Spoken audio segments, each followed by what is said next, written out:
Welcome to Ask and Learn. All right, we are doing problem number 30 from chapter 4.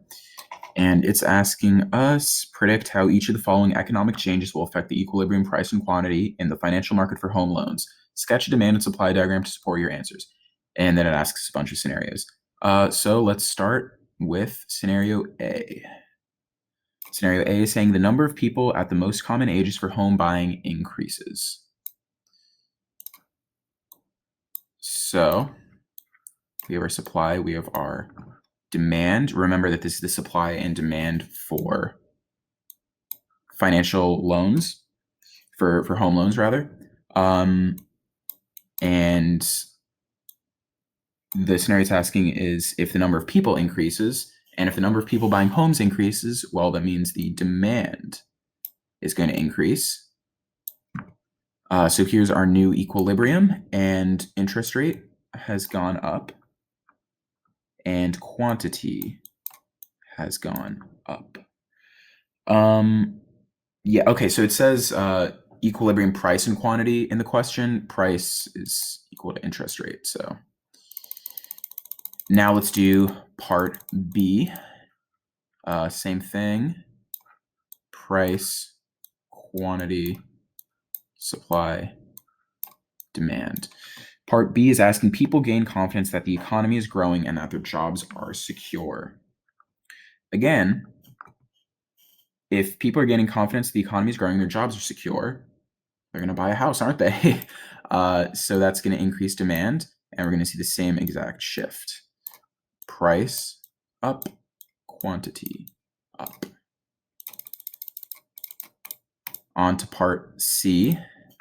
Part C is asking banks that have made home loans find that a larger number of people than expected are not repaying those loans. And so if banks find that a larger number of people than expected are not repaying those loans, well, they're going to want to issue less loans. So if less loans are issued, supply is going to shift left. It's going to decrease from our first equilibrium to a new equilibrium where price has increased, quantity has decreased. This is a new equilibrium.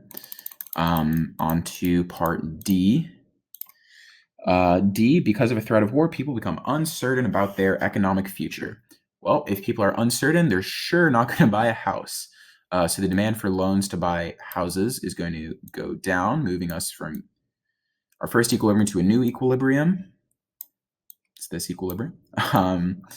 Price has fallen, quantity has fallen.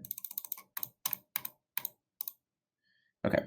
Let's look at part E. The overall level of saving in the economy diminishes.